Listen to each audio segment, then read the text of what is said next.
Hello people of the internet, ME56 here with you once again. Recently my trusty JVC earbuds died on me, so I went shopping for new earbuds to replace them.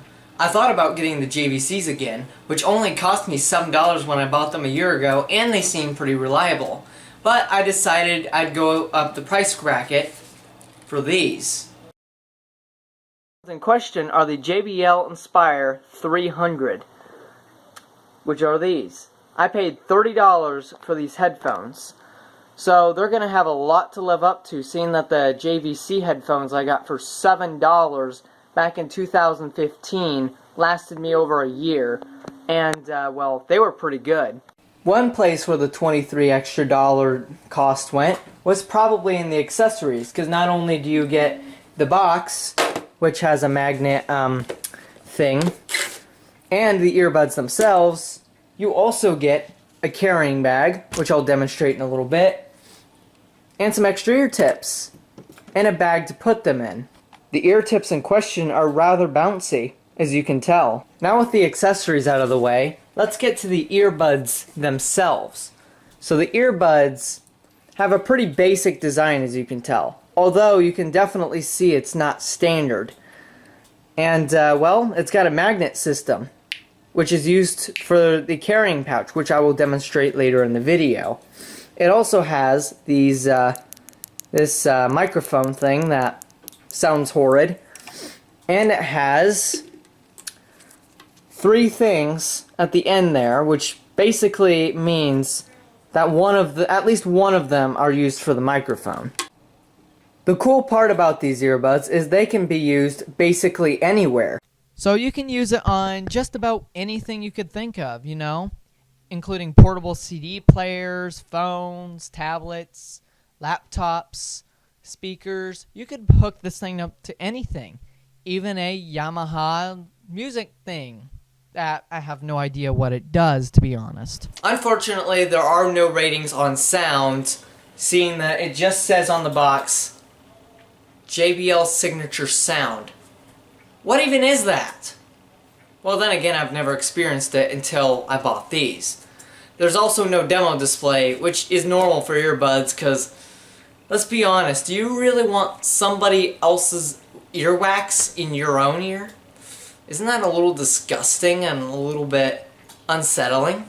Basically, the easiest way to use these is when you have them, just unclip them like so, and then you can start using them. A good rule of thumb, at least for these earbuds, is when you separate them, have the ear tips facing you, so that way you can just unbutton them and then put them in your ears like so. Since these are obviously not conventional, what you have to do with these, which I find kind of quirky, is first you gotta make sure the JBL logo and this are in line, kind of like that. I'm sorry if I'm too close to the camera for comfort. And then you gotta screw them in there, like so. Didn't see that? Well, let me try this again. Do this, then you screw it in.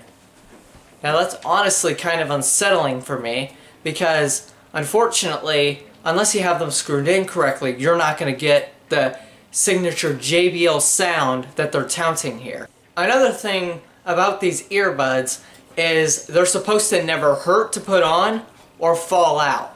Well, the hurt part, well, that's already butchered because it's kind of a weird system, so it's going to hurt for the first few times you put it on. But after you master it, it should not hurt. However, it doesn't matter if you're an amateur or not, they will never fall out. Like, if you're doing a gym workout, they will not fall out. So you may be asking, well, you footed around enough, what do they sound like? Well, JBL Signature Sound is basically the same thing as my $7 JVCs, basically. Non-muddy, clear audio with some pretty deep bass intervals, except my JBL's got bassier.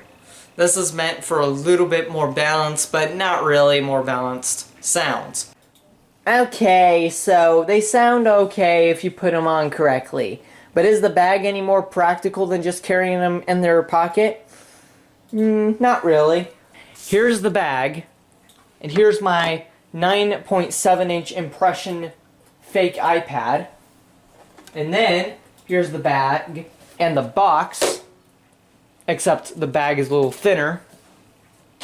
And here is the bag, and well, a new SanDisk Clip Sport MP3 player. Yes, you can still buy these today. Is really not that practical. And even less practical is getting them in there, which, in all honesty, is a pain, as I shall now demonstrate.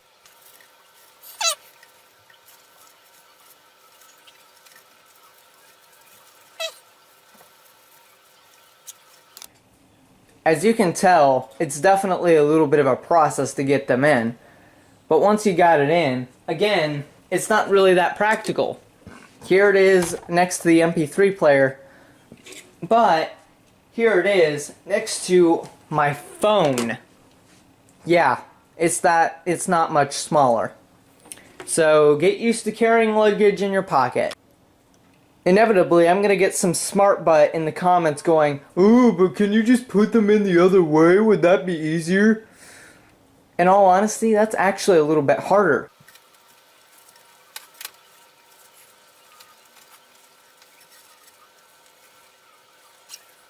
So, should you buy them?